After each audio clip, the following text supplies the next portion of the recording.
Hello, everyone, and welcome back to another episode of The Cup Interviews, brought to you by Cup of Hemlock Theatre.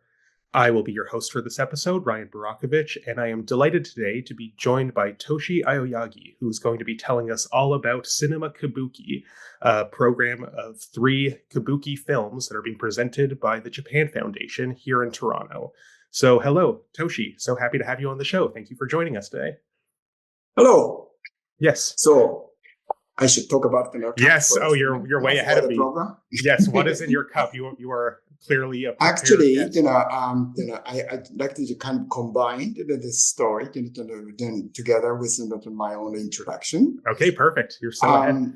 This is actually a cup from a company called Hakusan, and the designer's name is Mori Masahiro. Mm-hmm. This is an industrial ceramic designer.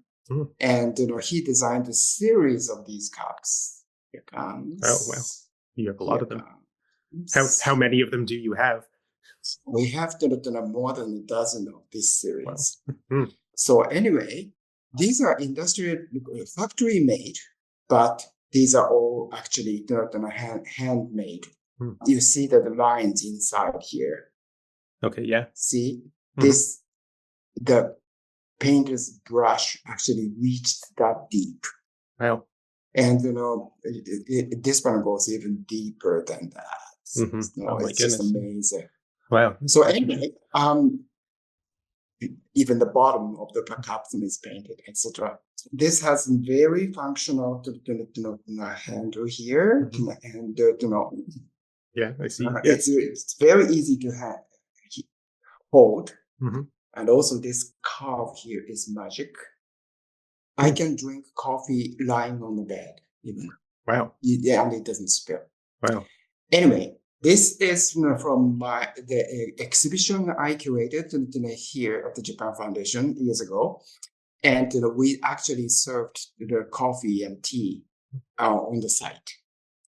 And those are the things that I have been doing at the Japan Foundation Toronto. I'm a program officer and also curator and programmer of several different things. Mostly these days, I do exhibitions. Our current exhibition is Yokai Netsuke exhibition. Another special thing I have been doing is Cinema Kabuki. We started in 2009. And this is the 10th time, actually, in Toronto. We have been introducing a whole bunch of different Kabuki theater pieces with English subtitle and through the high definition images and surrounding sound. Yeah. Okay. So, well, yes. No, thank you for getting into all of that. I think it's funny. I think I covered a lot of things. Oh, you did. That's like the first 3 questions I had in my sequence. But I think you actually skipped an important part of one of them, which is what's in your cup. You talked about the cup itself, but what are you actually drinking with us today? Just a regular coffee. Regular coffee. So am I, because we're recording this. Yes, we're recording this pretty early in the morning. So nice way to start the day. So before we get too deep into Cinema Kabuki, let's talk a little bit more about you and just more generally how maybe you got interested in theater and film and all these types of cultural enterprises, and what is your relationship to it? You can describe yourself in this artistic domain however you see fit. I came to Canada in 1982, and I was hoping, and my ambition was, I wanted to be a stage director of opera. And so I came to the Canadian Opera Company. I had become an apprentice stage director. I was going to do many rehearsals. You wouldn't believe how many things about life itself that you learn from those experience. And then, because it wasn't not a paid job, I had to support myself a bit. So I started to teach paper folding, origami. Wow.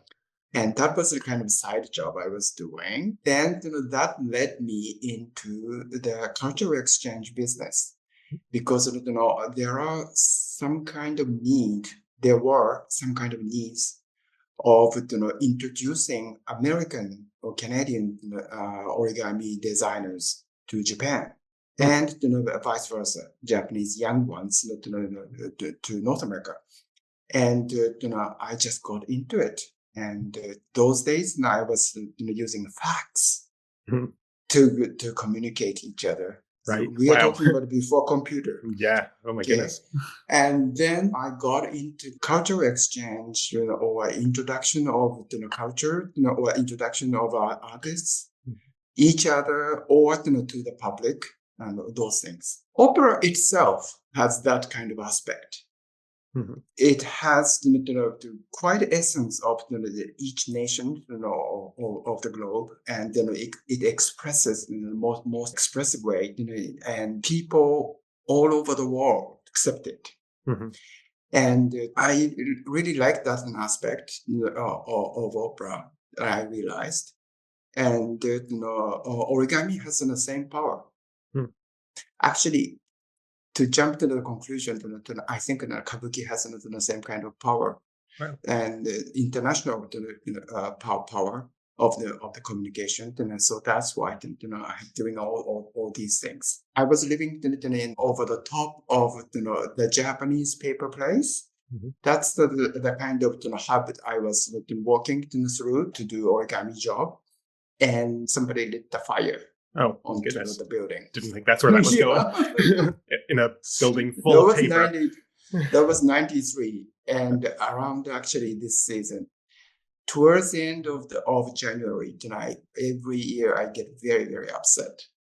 And because that brings cold weather brings me back to the bad memory of the house. Oh my goodness. I'm so sorry.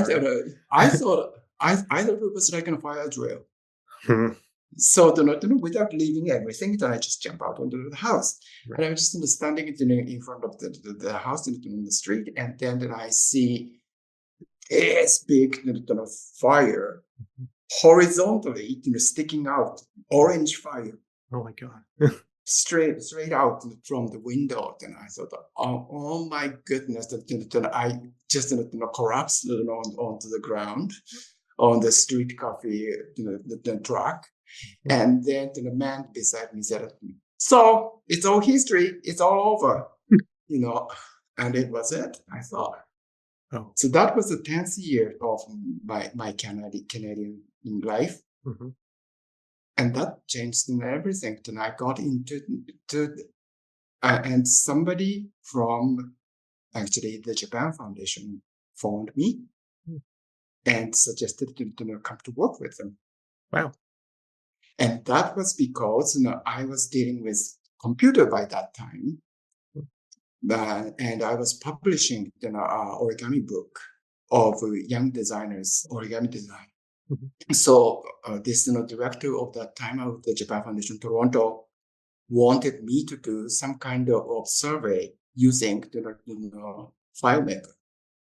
See, for most of the people here, viewers, and probably those things are just a common thing and an everyday thing, but those things didn't exist in those days yet.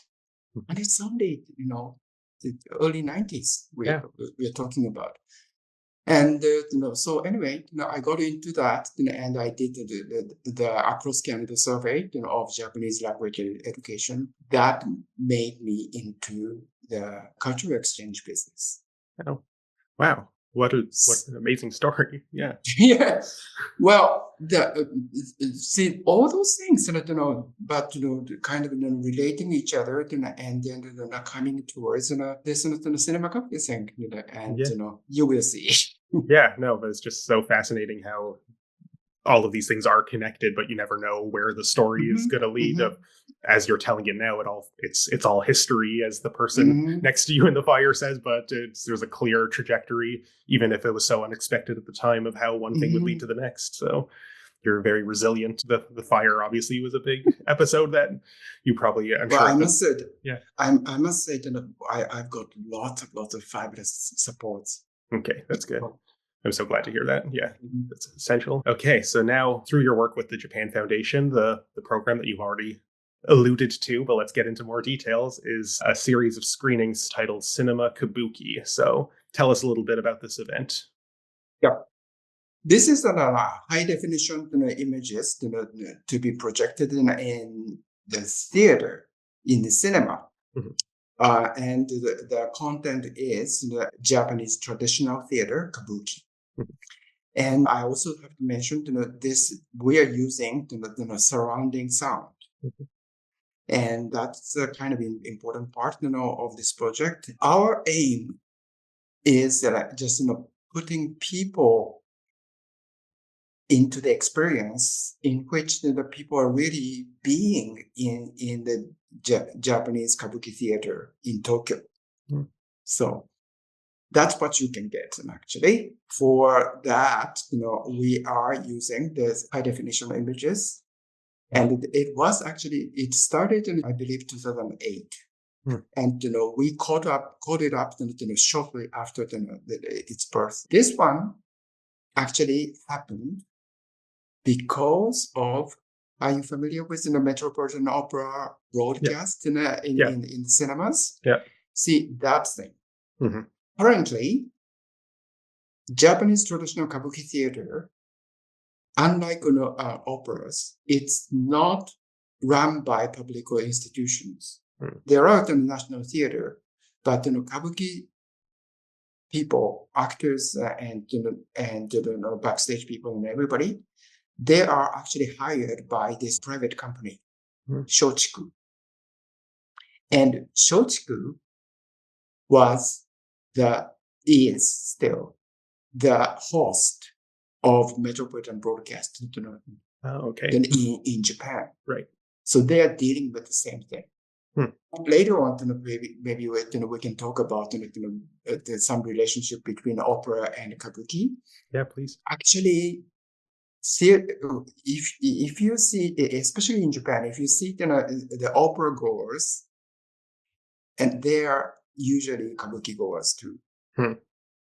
Their interest is not so much the same. I'm an opera lover too, but just reflecting myself inside, I think opera goers, Kabuki goers, both like something flashy, something exotic, something overwhelmingly rich, ripe culture content, and both Kabuki and opera have that. Shochiku company dealing with both, and it was born in Japan. Because Cinema Kabuki was born in Japan, with the same outlet of the Metropolitan Opera, the broadcast. Difference is some difference. I have to tell you. Okay. First of all, Metropolitan Opera broadcast in Japan are not live. These are recorded material of live broadcast, mainly because of the time difference. It's 12 hours time difference. It's very hard to catch up. See, Toronto is lucky. We have no time difference with New York, right? Yeah. But Tokyo, 13, 14 different time difference is tough. And the other thing is the subtitle. Right. They have to prepare the Japanese subtitle for there, and therefore they need time to put those things onto it. So I have to tell you another difference is that Cinema Kabuki is also not live broadcast. Right. The live theater was taken and recorded. And so that's the difference. Now, the other thing is, let me go into your questions actually coming up here. Yeah. Up until I started this project, I didn't know, but did you know that, for example, sound treatment of television and cinema are quite different? I'm not really that familiar with the differences between them, but enlighten us. For example, two people are talking each other, and then you can see two people in shot. Then the voice comes from this side and this side. Each person's voice should come to kind of separately this. Stereo, as they call stereo. it. But the shot becomes just one person, and then the sound should come from the center of the screen. Okay. The films are doing that quite meticulously. However, television usually don't do that. Right. Just because it doesn't have the mechanical capacity for it. Is that why? You have to edit it, a lot. Right. That one thing. I have a feeling Metropolitan Opera broadcast is not also doing that. You can't actually. You have to get kind of overall sound of opera, and then you just fill it up in the theater. That's what they're doing. But for this Cinema Kabuki thing, we have the total separation of those sound effect. And one of the fun thing is there are shouters in the Kabuki theater. This is a kind of totally different type of audience participation in the theater, but audience actually admires the best moment of the line delivery or some kind of pose and those things, and they shout the actor's name. Nice. And in Cinema Kabuki, captures you that. You can hear that shouting. The shouting is recorded too, and it comes from your back. Okay, wow. So it feels like people behind you are shouting as you're watching. Oh, that's amazing. No, and I love hearing that the shouting is not only welcome, but it's considered part of the event. It's something worth capturing. I don't know if you've been following any of this, but there's been a lot of discourse in North American and British theater about the etiquette debate, and people thinking that, people don't know how to watch theater anymore. They talk, they're on their phones. But when you look sort of scoped out to a broader transcultural perspective, that's a pretty narrow view of how theater and the theatrical event should be, because in various other parts of the world, like you just said, that participation is essential. I think we're now getting into the attitude and the method or way of audience participation, and that's the kind of beauty that touches the beauty of the Cinema Kabuki and also Kabuki itself. Can I just talk about it a bit? Yeah, please. Of course. Yeah. This is what we're here for. Get into it. It's, say, very visible thing, as a structure of the Kabuki theater building. If you sit in a Kabuki theater, first of all, you can see a ramp coming through house left. So, from the stage right, straight down, to the back of the audience, there's a ramp, and that's the same level of the stage. It's a bit different story, from somebody walks down the aisle of the audience, or just walking through the audience on the aisle and then step up onto the stage. It's all part of the stage, but still coming into just towards you. The spatial setup is so much different from the Western proscenium theater. The famous word of fourth wall.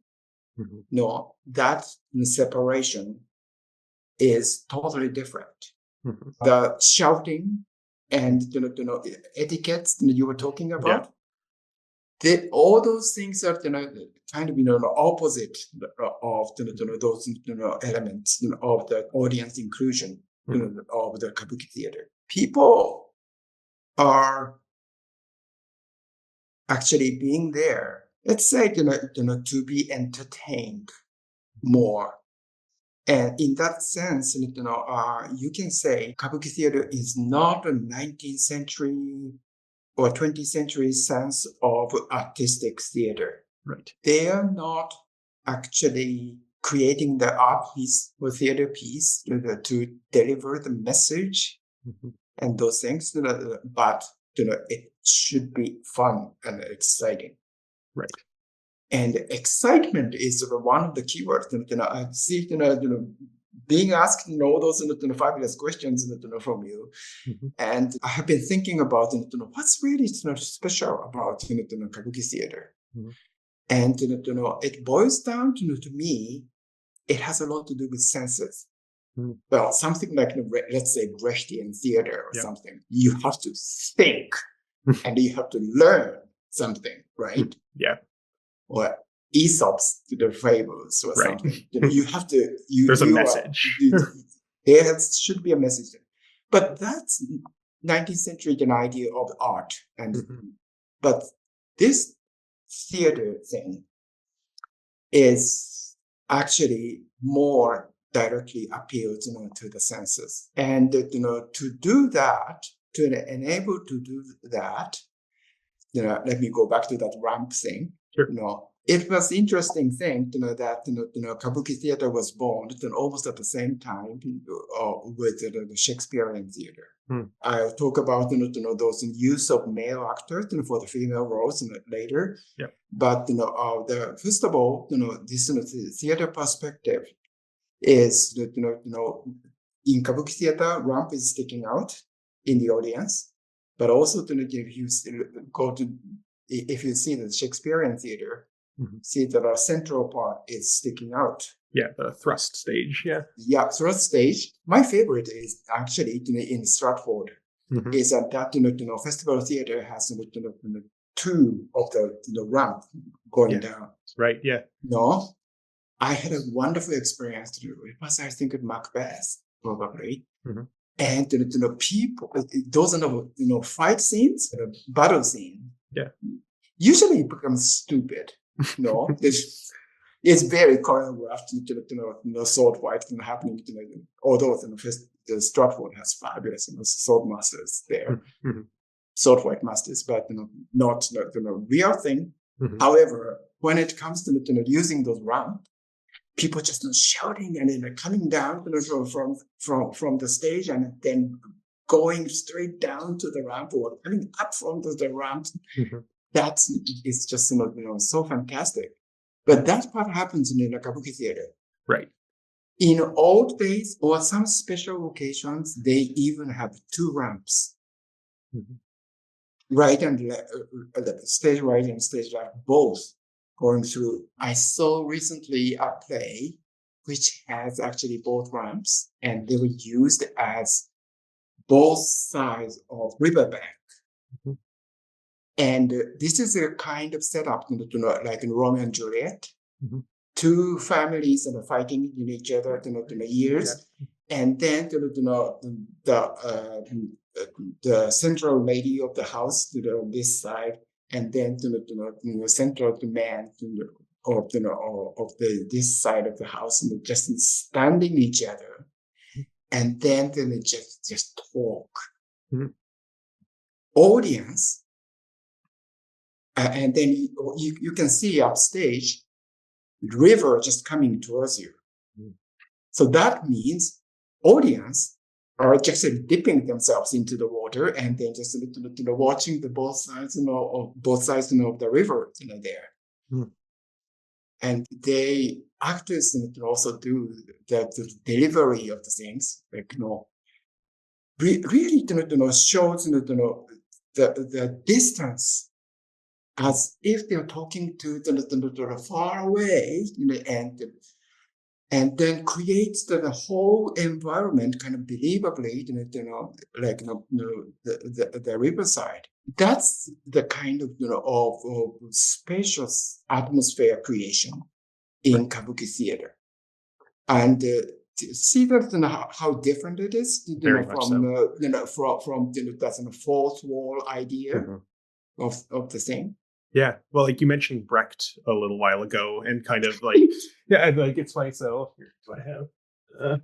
Brecht on theater, and he talks, and this is actually what I'm teaching because I teach theater history as my main day job, and this is what we're covering next week in the class. And it's kind of interesting how much he plundered so many of his ideas from Asian traditions of theater and brought them to the West. And yet, what you're kind of saying about how the didacticism that motivated so much of his practice is very antithetical. So he's taking stylistic flourishes, but spinning them in a way that maybe doesn't quite feel at home on a traditional Japanese stage. I guess this is a question I want to get to later, but you sort of brought this up now, so maybe let's get into it more. Because of the sensory experience that you're describing, and that being what really is the essence, the theatrical essence of the form, what have been some of the challenges of capturing that essence in a cinematic medium? I think you mentioned the surround sound is a very good one, that it kind of feels you in there, but something like that, those ramps that you describe, once you film it, doesn't that kind of flatten it into an almost fourth wall type experience that you can't really have that same spatial relationship to it when you're sitting in a cinematic audience versus a theatrical audience?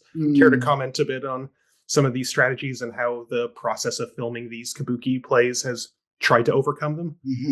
I sometimes get frustrated watching the Metropolitan Opera broadcast because the way they place the camera and the camera angle and those things, that gigantic stage of Metropolitan Opera looks like almost like Saturday Night something. Yeah. It looks like it's shot in a small studio. It doesn't have depth and everything, and quite poorly.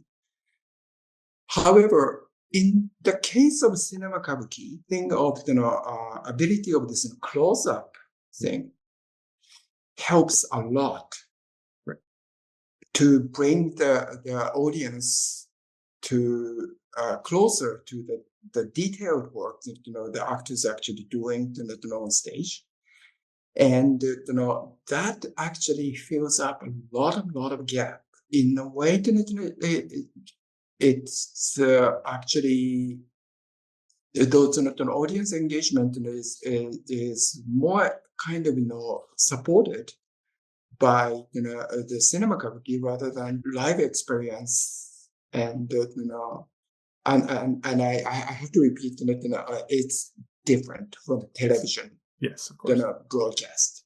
There are more cameras being used, and they're using it in some different techniques. One director actually brought the camera onto the stage, and then shot some of the sequence on stage rather than from the audience. So they are doing some experimental things there. Actually, can I add one more thing about the way? See, I came here to go to opera rehearsals, and one of the first thing I was really shocked was North American, especially young opera singers, actors. They don't like to act straight down to the audience. That's interesting. They're so much scared by that, and also they simply don't like it. And also, a lot of directors simply don't think that's not realistic. Opera isn't supposed to be realistic. They're singing. Yeah, but the way they communicate each other. If they're talking, there are two people, and then and then talking each other. Supposed to be talking each other, and then they should look at each other. And they are kind of saving the time to so-called sing out to the audience. But when you come to something like a monologue, aria, and those things, and inevitably, you have to talk to straight down and deliver that straight to the audience. Kabuki actors are very, very good at just doing things straight down to the audience. Partly because I think their whole idea of the theater is a bit of religious act there. Downstage center, there's a holy spot, which is reserved only for the god, theater god. Nobody goes there. And all the positioning of those actors or characters on stage are decided in relation to that holy spot. Wow.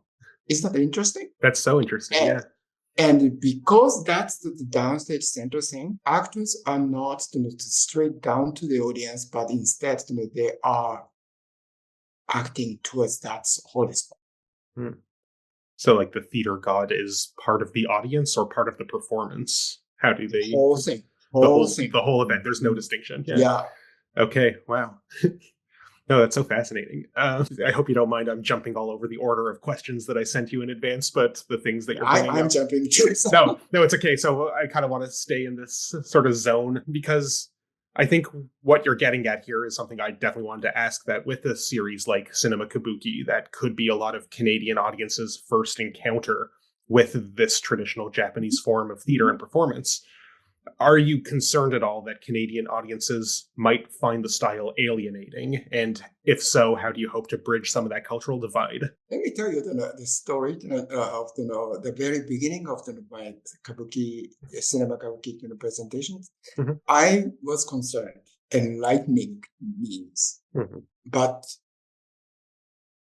very quickly, I realized somehow culturally or intellectually educated people, Kabuki is not really a foreign word for Canadian audience. I don't know about other countries, right?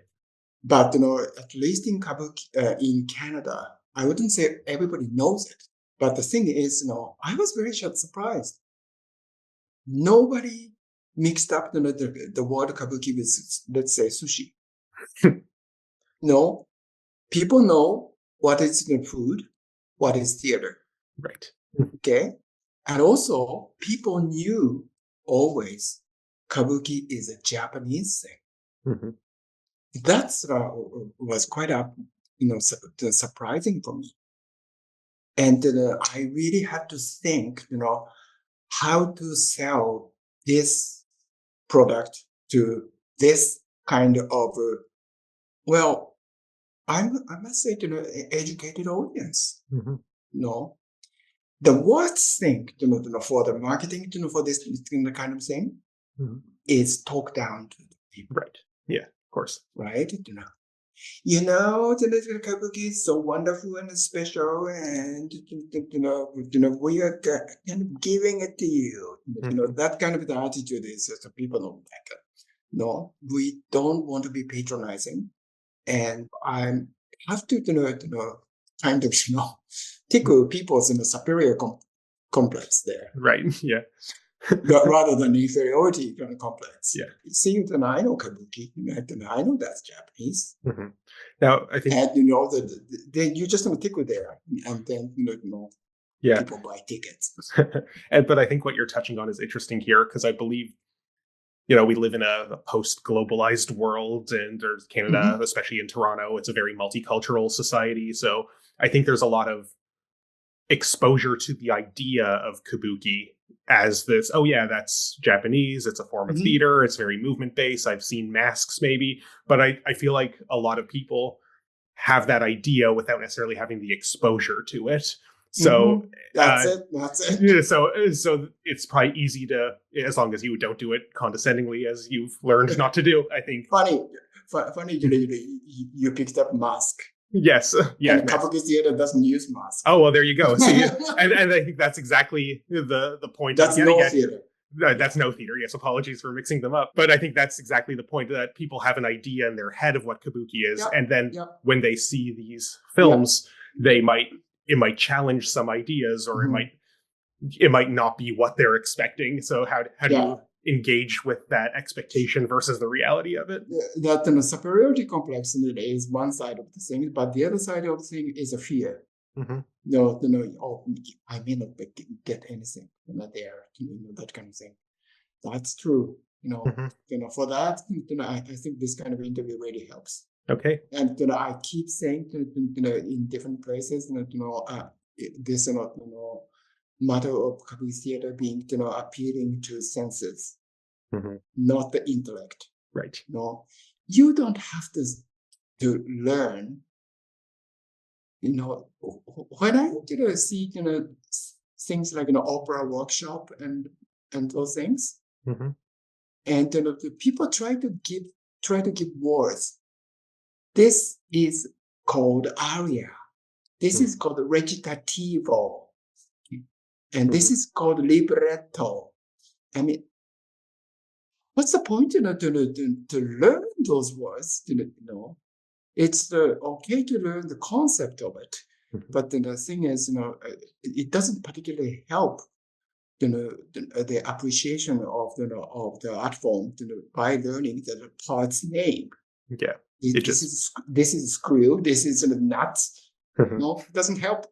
Yeah, it provides a shared vocabulary that people can then have conversations about and be on the same page, but it doesn't necessarily cultivate that appreciation. In Kabuki's case, the excitement, I would say, coming to the body directly is very important thing. Actually, from presenter's side, actually, a lot of people in Japan said, would Canadians understand Kabuki? That kind of thing. I hear all the time. And let me tell you, 16 years ago, my colleague, after the first screening, his eyes were just like this. And then, oh my goodness, what happened? The audience just beside me, crying, bursting in tears. And he wasn't expecting that. And it seems to be that was a Chinese lady who was into this family story, so deeply into it, and then crying. And see, they got it. Yeah, it transcends culture. The other thing was this courtesan's entrance, and then at the bottom of the Hanamichi ramp, he just turns to the main floor stage, and then just exchange the glance with this ugly pumpkin peasant guy, and then he fell in love on the spot with this gorgeous courtesan, and then courtesan smiles back, and this actor just portrays that smile so sexy and attractive. And our audience, Canadian audience, whistled. Wow, what a moment.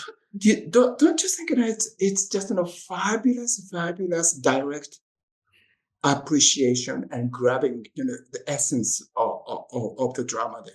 Yeah, for sure. No, actually, for that same smile, Lynn Slotkin, the critic, she said, oh my goodness, I've never seen any woman smiling that beautifully. And I said, well, you remember that's a man, Yeah, right. That actually brings me to something I did want to ask you about, because you recently did an interview also promoting Cinema Kabuki with a friend and colleague of ours, Janine Marley, on her blog, A View from the Box. And in it, I read something interesting that I feel like we can unpack a little further. Because you were talking about the traditional practice of Onnagata. Am I pronouncing that correctly? Onnagata, which is what you were just alluding to, male performers playing female roles. And you described that as a foundational element of Kabuki.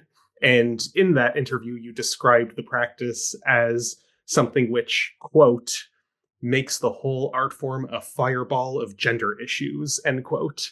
Let's unpack this a little bit. What makes it a fireball of gender issues? Okay, we have lots of time here. Yeah, we have as much time as you want. This almost covers my upcoming talk of Introduction to Kabuki Theater. And the very early stage of the Kabuki theater, the founder of the Kabuki theater was a woman. And the woman was dancing, dressed as a man. And see, already gender issues are coming in here, wearing some of the European imports goods. And then it's the exotic things that comes in here. And there she was dancing, and that was another Kabuki theater's birth. First, pleasure quarter people just kept an eye on it. And then, oh, that's a good way to showcase our products. So they put all those prostitutes, courtesans, sex workers, on stage, and made them to dance and play the instruments and all those things. So that audience, buyers, can choose from the show window. Okay, I want to sleep with that guy, that woman.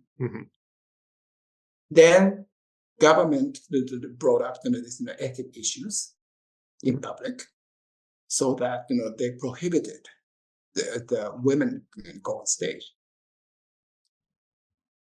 Theater people are very clever. They used young boys for the female roles. So that comes closer to the Shakespearean theater. But in this case, it happened because of the government's prohibition. Now, theater people, they kept on that prostitution now side business. Meaning those boys actually, after or during the performances, they slept with the people.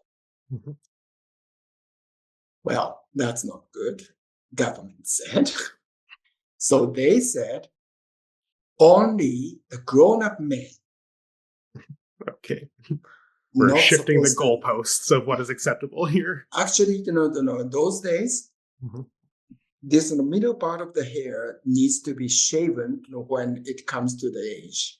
Okay.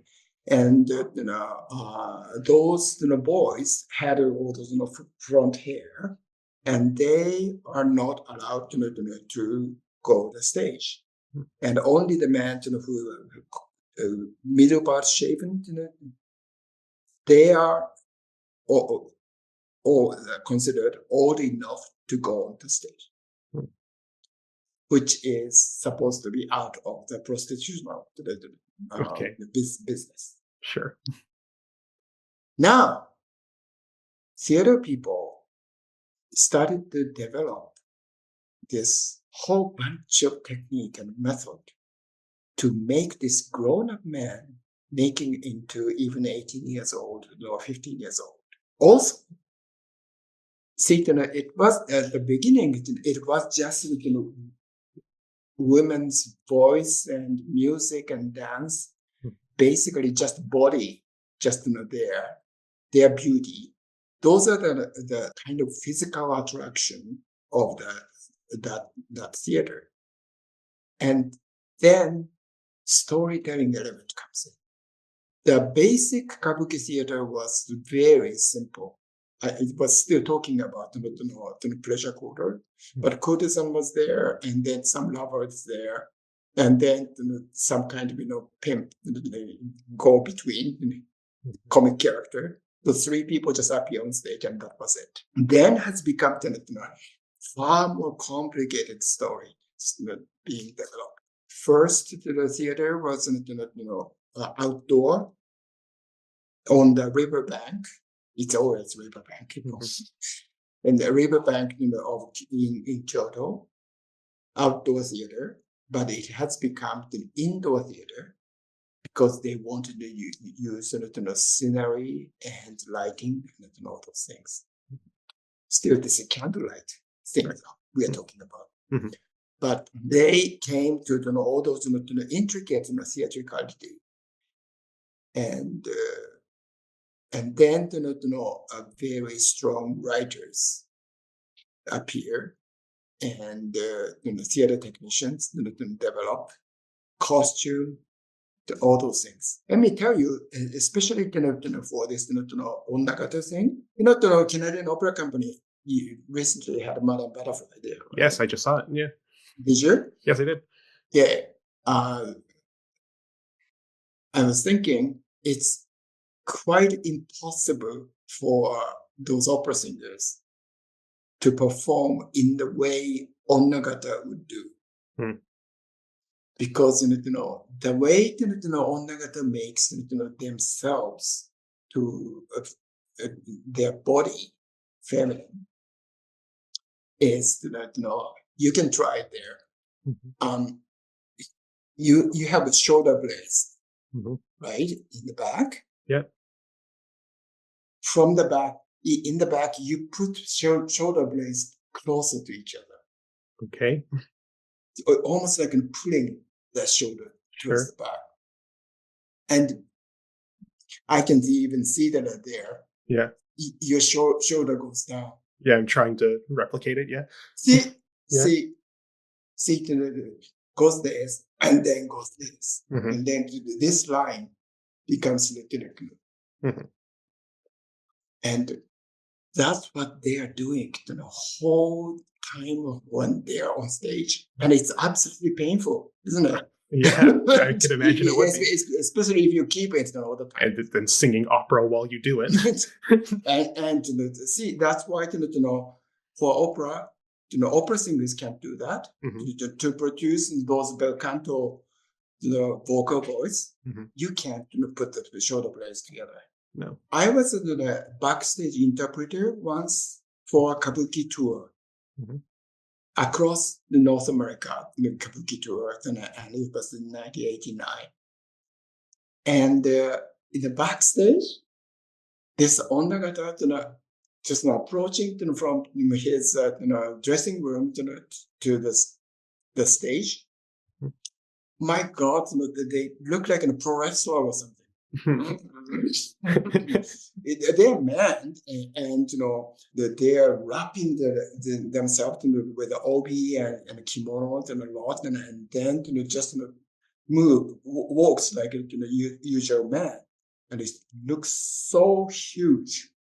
To make their actually face and other parts look smaller in relation to the costume and wigs, they make other parts bigger than reality. Kimonos are made actually bigger than actual the size the real woman would wear. So that from the distance, they look small. Right. But in backstage, and especially without doing that shoulder blade trick and everything, they are so huge and imposing. But as soon as they go into the character, or they go into the stage, or onto the stage, they change those body language completely. Those are the things. It really piles up. Little things piles up like to the height of the Everest. Incredible amount of effort and tradition. All those piled up hundreds of years. Wow. Let me give you another example. Yeah, please. You see there's a ramp. To distinguish, to determine the characters, they have stock characters. And first of all, and then to give each stock characters, they determines the way they walk. By doing that, they can just differentiate, the characters very clearly. Ramp certainly helps to give opportunity, for them to walk, so that you can deliver what this character is all about. Right. To describe young teenage girl, they got this technique of making circle on top of your head and well, you can try it later. Yeah. Well, walking, doing this circle thing, it does look like somehow happy, slightly ahead-ish, easygoing, young girl kind of, actually this one applies to men too, young responsible people. Right. It exudes you more so. Yeah. Gotcha. So they just prepared a lot of things. The hair goes, front part of the hair goes to a certain shape, and the depth of this shows the age. All sorts of things. Okay, so I guess to kind of get back to the fireball of it all, in terms of these different... Yeah. Well, this time we are presenting this play called Princess Sakurahime. Mm-hmm. Well, this is actually extra top of the fireball of this gender issue. Okay. In the prologue part, this homosexual couple appears. And then they are about to commit double suicide. Hmm. And younger one jumped into the ocean first. The old one scared too much and then couldn't kill himself. The first act starts, and then there is a beautiful princess just sitting there. 17 years later, and then she's 17. Hmm. And she was actually the rebirth of this young kid who died 17 years ago. Okay. And then here comes the high priest coming in, mm-hmm. and then cures her handicapped hand, kept closed since her birth. And then the high priest prays, and then the hand opens and then drops this incense box. Mm-hmm. And this incense box was the thing those homosexual lovers 17 years ago exchanged at the moment of the suicide attempt. Okay. So he was the one who couldn't kill himself. Right. Now, this princess role and the young kid, mm-hmm. who killed himself, same actor plays the role. Right. That makes sense. If you're going to have male performers mm-hmm. play the female roles anyway, then that's a good way of communicating that rebirth. Then, Princess actually had a secret lover mm-hmm. who, kind of raped her in the pitch dark one night, but she can't forget him. It was so good. Okay. And he reappears, and then it makes like a very strange love triangle there. Hmm. Okay. The priest becomes a stalker to her, and then that villain, rapist, mm-hmm. Comes back as a kind of rival.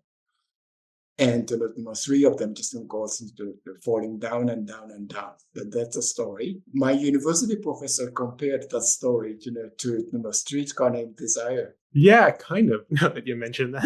Yeah, she is very much like Blanche DuBois, mm-hmm. from good family to the well-bred family, and then falls down and down and down and down.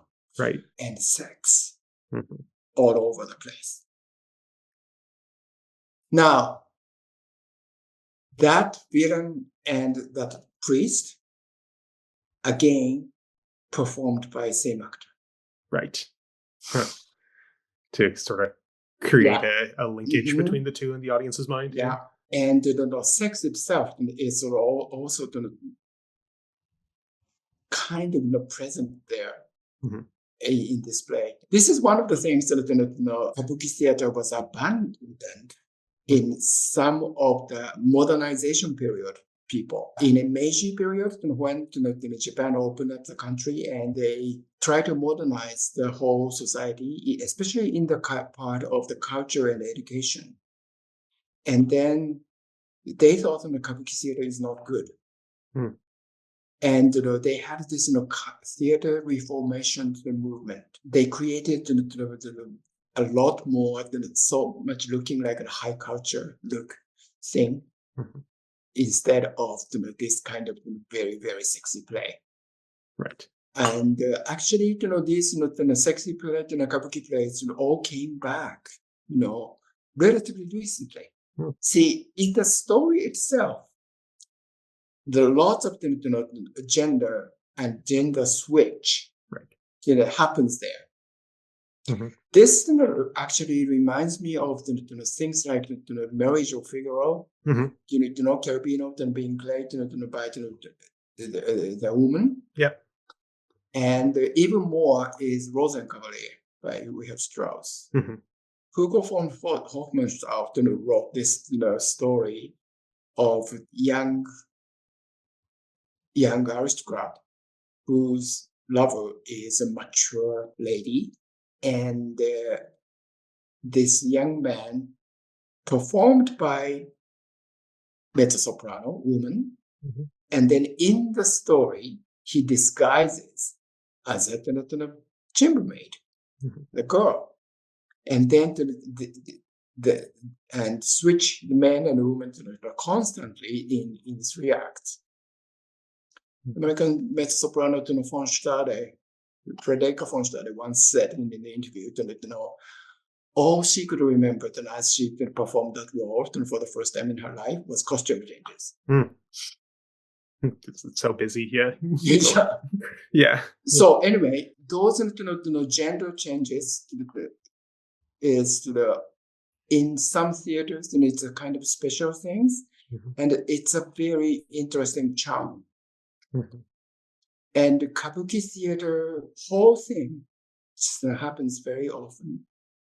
And Onnagata actually, a lot of Onnagata specializes in just women only, but also there are lots of actors who does both men and women. In some of the plays, an actor plays like 12 roles. Wow. 10 roles. Ambitious. Using quick changes. Wow. So I guess a question that I have around this fireball of gender issues is, so because I thank you for unpacking like all the history and all the complicated ways that gender appears throughout these plays and the history of how we got there.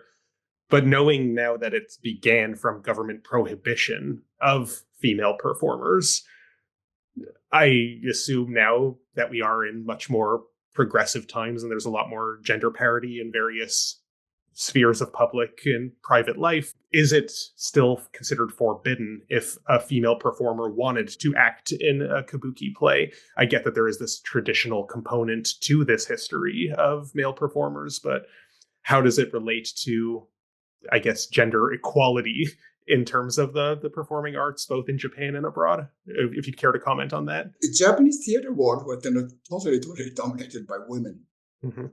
And however, just on stage of Kabuki theater, it's still male only. Partly because, for example, for the singing part, you can't really have the female voice into that kind of music, to the singing. And also acting part, as I said, those Onnagata was so huge. Everything around it were made for that. When female performer comes into it, it happens occasionally, and then they awfully look small. The problem is, you are not dealing with realistic story. So, somebody looking realistically woman on stage is not particularly the advantage of it. You are talking about myth. Kabuki theater stage is so much is a world of myth. you can see the same kind of realistic doors and buildings and houses and those things, or shops, on stage. But actually, the characters in it are very musical. Ghost appears constantly. Right. Obviously that's not real thing. And to support that kind of mythical characters, unfortunately, physique of women, and also especially Oriental women, is quite difficult, I think.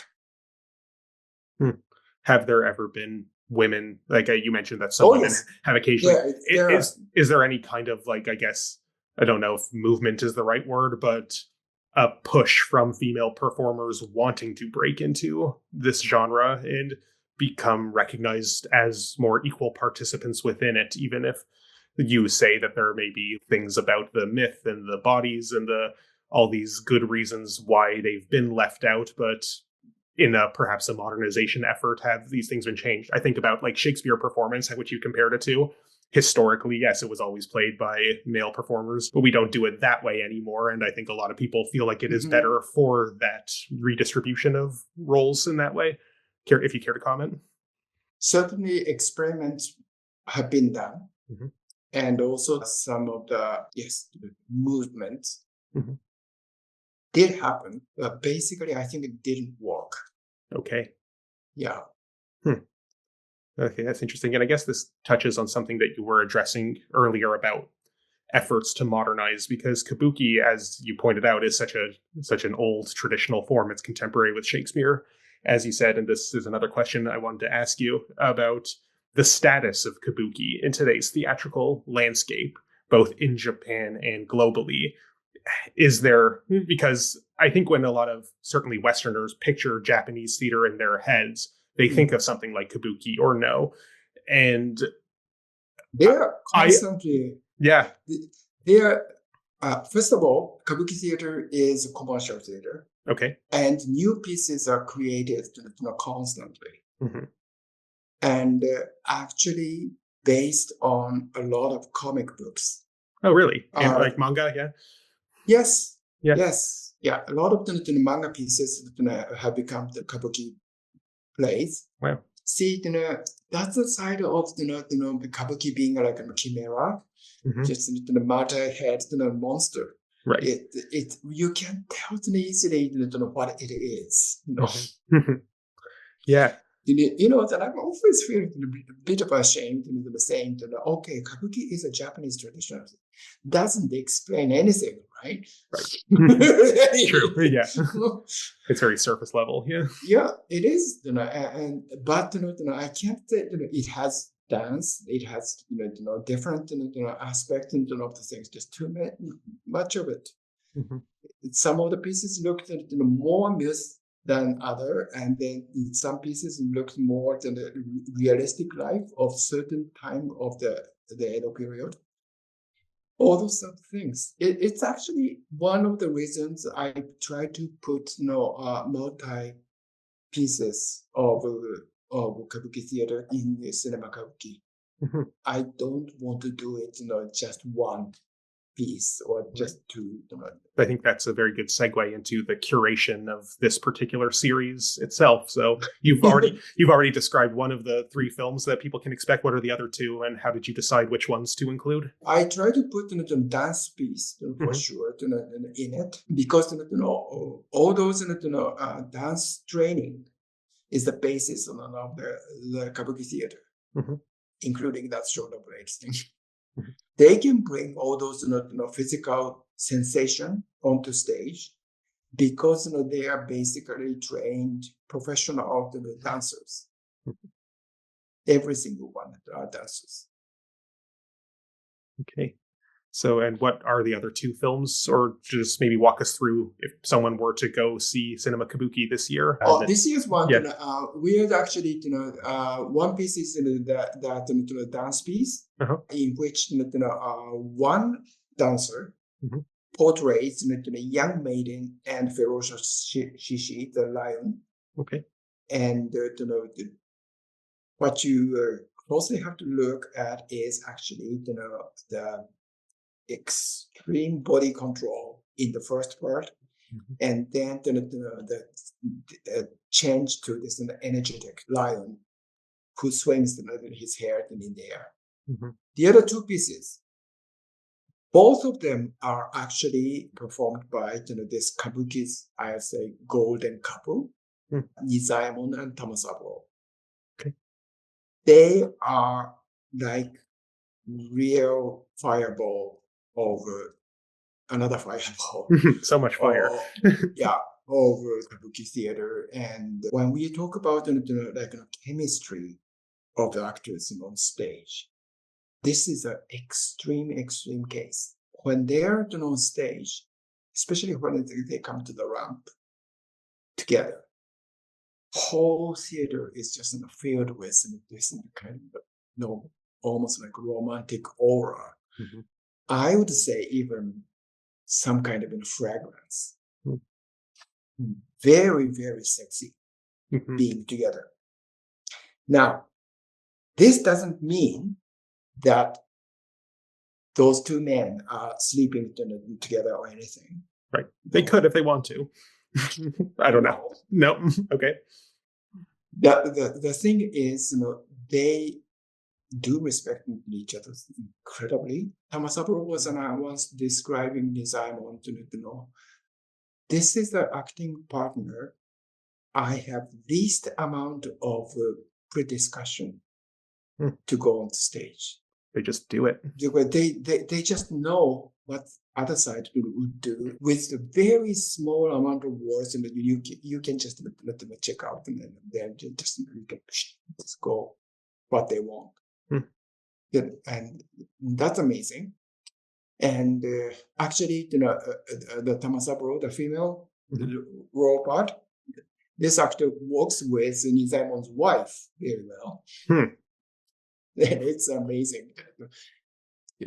Sometimes Tamasaburo phones the wife. Oh, hi dear, I had a fight with your husband in the rehearsal. Would you just take care of him? Yeah. No, it's funny. See, that kind of things happening there. See, that aura of the sensuality there on stage is actually, it's an artistry. It's not a real thing. It's a highly, highly artistic thing, and it was created, man-made thing. You know that very clearly, but it's so strong. Right.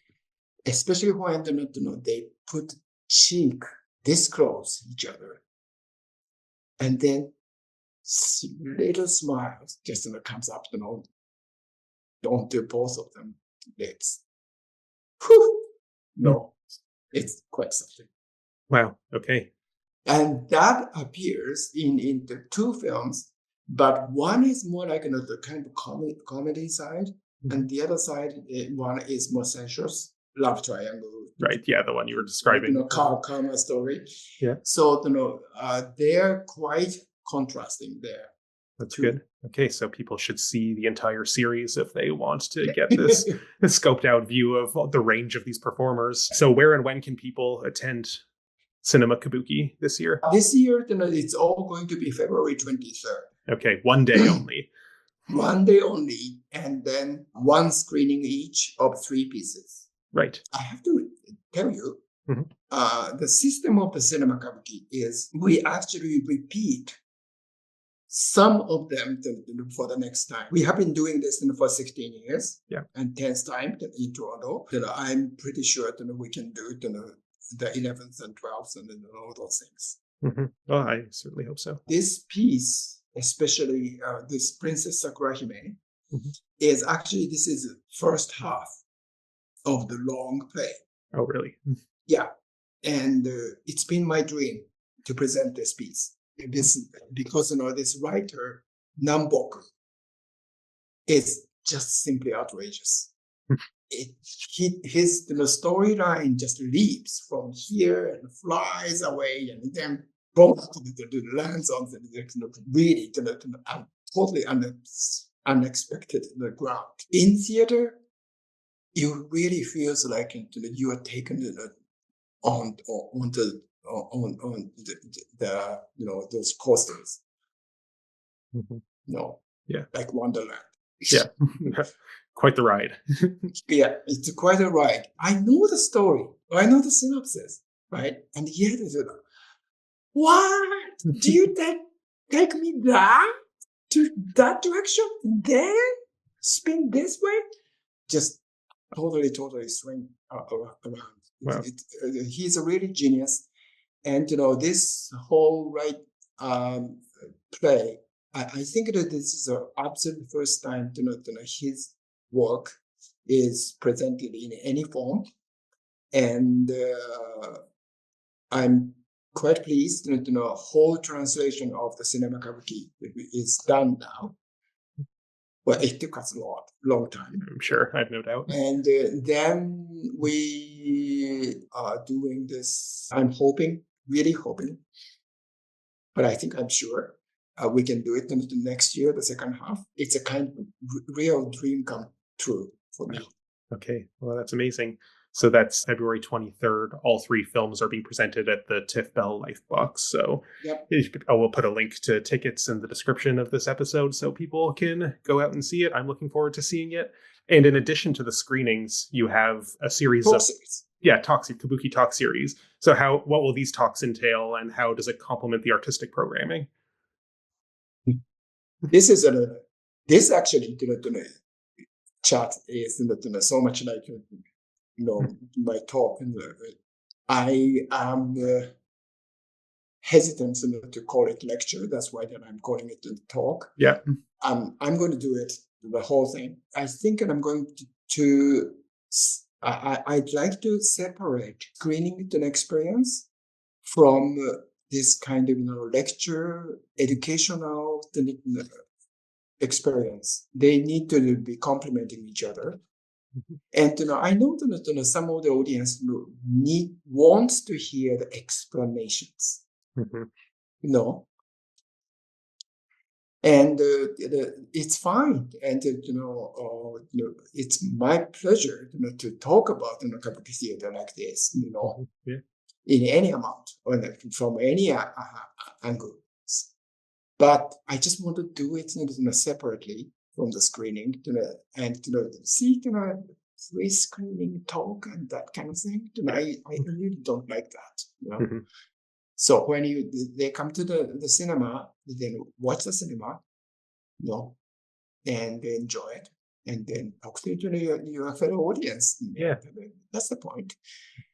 And rather than that, if you want to learn, or if you want to talk about, beforehand, just come to my talk. That's the idea. No, it's perfect. And because I think you described that the art form itself is so sensory based, trying to intellectualize it in the moment, either before or after, maybe defeats the purpose. But it's so good that you have this forum to unpack it all and give people that educational, perhaps didactic experience. And we're so happy that we were able to have you on the show today to give a little sample of something similar, because you're an excellent speaker. You're so knowledgeable about the subject, and people would be very wise to learn from you about it. So thank you so much for being here. Before we go, are there any other similar types of projects that the Japan Foundation has in the future that you maybe are able to announce already, or is it a little too premature for that? Well, everything probably premature, but some of the things that I'm kind of working on.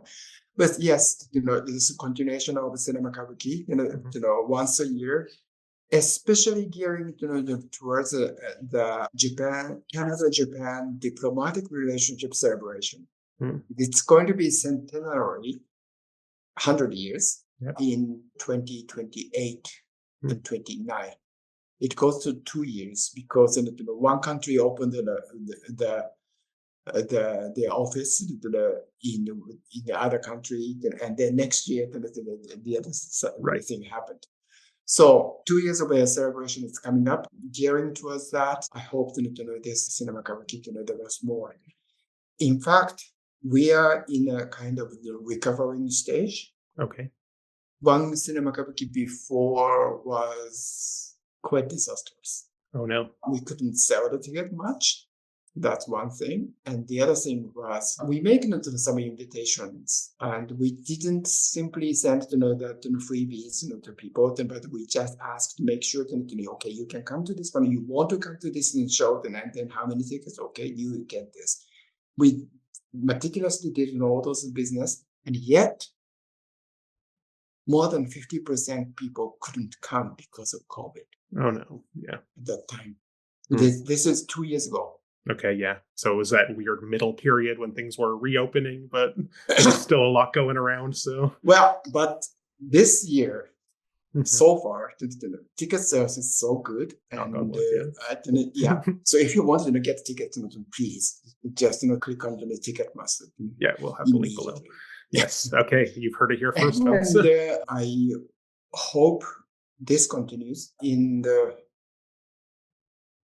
world of performing arts and etc. We are talking about film series actually.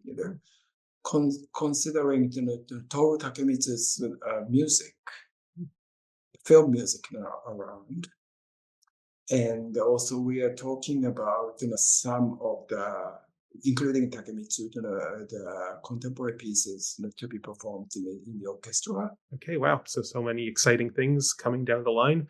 We're very excited to have all that. And thank you so much, Toshi, once again, for being on the show and talking about all this. I hope the event goes very well and that plenty of people come out to see it and get to experience and learn about Kabuki. So before we sign off, I'll give you an opportunity if you want to share your own personal social media or contact, if anybody would like to find you and continue talking with you, or if you'd like to promote just the Japan Foundation in particular, I'll give you this space to plug whatever you'd like. Japan Foundation is holding so many different varieties of events, Japanese languages, and also our library is also doing the book club, and also another film screening in person and digital, whole bunch of varieties. Please just visit our website. Okay, we'll put that below too. Yep, and also please sign up to our weekly newsletter. You get things. Oh, before I forget that, I have to let me promote my exhibition of the Yokai Netsuke, and this the miniature Netsuke figures of yokai monsters actually still on. It was supposed to be until January 25th, but because of public demand, we are extending the show to March 6th. Oh, wonderful. So please come over. We'll put that link below as well. Thank you. Great. Thank you so much. Okay, Toshi, this has been a wonderful interview. I'm so happy we were able to speak. Looking forward to Cinema Kabuki and everything else you have on the horizon. That's it for us today. If anybody has been enjoying these kinds of conversations and would like more of them, we are Cup of Hemlock Theatre on YouTube, Cup of Hemlock Theatre podcast, and all the podcast places where you can listen to this, but then you won't be able to see the very interesting mugs that Toshi showed at the beginning. So you have to go to YouTube if you want the visuals. And we're at COH Theater on Facebook, Instagram, and Twitter. So like, share, subscribe, all the internet things. Thank you so much. And we look forward to seeing everyone in the next episode. Cheers.